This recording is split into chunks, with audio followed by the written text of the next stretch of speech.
ಬರಲೇಬೇಕು ಬರಲೇಬೇಕು ಬರಲೇಬೇಕು ಬರಲೇಬೇಕು ಬರಲೇಬೇಕು ಬರಲೇಬೇಕು ಬರಲೇಬೇಕು ಬರಲೇಬೇಕು ಭಾರತ್ ಮಾತಾ ಕಿ ಬರಲೇಬೇಕು ಬರಲೇಬೇಕು ಬರಲೇಬೇಕು ಬರಲೇಬೇಕು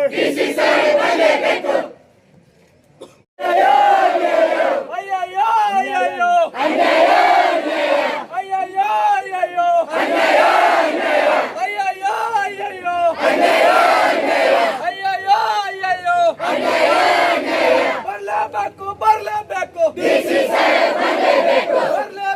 ಬರಲೇಬೇಕು ಬರಲೇಬೇಕು ಬರಲೇಬೇಕು ಬರಲೇಬೇಕು ಬರಲೇಬೇಕು ಬರಲೇಬೇಕು ಅಯ್ಯಯ್ಯೋ ಅಯ್ಯಯ್ಯೋ ಅಯ್ಯಯ್ಯೋ ಅಯ್ಯಯ್ಯೋ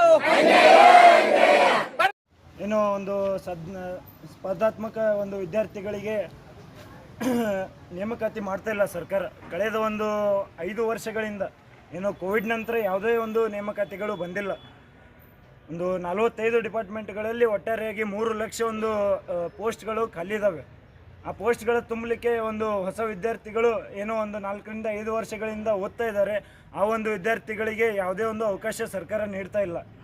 ಅದೇ ರೀತಿಯಾಗಿ ಆ ವಿದ್ಯಾರ್ಥಿಗಳ ಪೇರೆಂಟ್ಸ್ಗಳಾಗಲಿ ಅವರೆಲ್ಲ ಫಾರ್ಮರ್ಸ್ಗಳಿರ್ತಾರೆ, ರೈತರುಗಳಾಗಿರ್ತಾರೆ. ಏನೋ ತಮ್ಮ ಹೊಟ್ಟೆಪಾಡಿಗಾಗಿ ಒಂದು ರೈತರು ಏನು ಕೆಲಸವನ್ನು ಮಾಡ್ತಿರ್ತಾರೆ. ಅವರು ತಮ್ಮ ಊರಿನಿಂದ ಬಂದು ಬೇರೆಯವರಿಗೆ ಕಲಿಕೆಯನ್ನು ಮಾಡ್ತಿರ್ತಾರೆ. ವಿಜಯಪುರ ಮತ್ತು ಧಾರವಾಡ ಇವೆರಡು ಸ್ಟಡಿ ಸೆಂಟರ್ ಅಂತಲೇ ನಾವು ಹೇಳ್ಬೋದು. ಇವೆರಡು ಒಂದು ಜಿಲ್ಲೆಗಳಲ್ಲಿ ಸಾಕಷ್ಟು ವಿದ್ಯಾರ್ಥಿಗಳು ಬೇರೆ ಬೇರೆ ಒಂದು ಕೋಚಿಂಗ್ ಸೆಂಟರ್ಗಳಲ್ಲಿ ಒಂದು ಗೌರ್ಮೆಂಟ್ ಪೋಸ್ಟ್ಗಳಿಗೆ ಒಂದು ಭರ್ತಿಯಾಗಲಿಕ್ಕೆ ತಯಾರಿಯನ್ನು ಮಾಡ್ತಾಯಿರ್ತಾರೆ. ಅಂಥ ಒಂದು ವಿದ್ಯಾರ್ಥಿಗಳಿಗೆ ಈ ಒಂದು ತುಚ್ಛ ಸರ್ಕಾರ ಏನು ಯಾವುದೇ ಒಂದು ಅವಕಾಶವನ್ನು ನೀಡದೆ ಬರೀ ಹಗರಣಗಳಲ್ಲೇ ಒಂದು ಸಮಯವನ್ನು ಕಳೀತೆ. ಫಾರ್ ಎಕ್ಸಾಂಪಲ್ KPSC ಹಗರಣ ಆಗಲಿ, ಮೂಢ ಹಗರಣ ಆಗಲಿ, ಬರೀ ಇಂಥ ಹಗರಣಗಳಾಗಲಿ ಮತ್ತು ಧರ್ಮದ ಹೆಸರಲ್ಲಿ ಅಜೆಂಡಾಗಳನ್ನು ಮಾಡೋದಾಗಲಿ, ಓಟ್ಗಳನ್ನು ಹೊಡೆಯೋದಾಗಲಿ, ಇದೇ ಒಂದು ಕೆಲಸವನ್ನು ಸರ್ಕಾರ ಮಾಡ್ತಾ ಇದೆ. ಹೊರತಾಗಿ ವಿದ್ಯಾರ್ಥಿಗಳಿಗೆ ನ್ಯಾಯವನ್ನು ಕೊಡ್ತಾ ಇಲ್ಲ.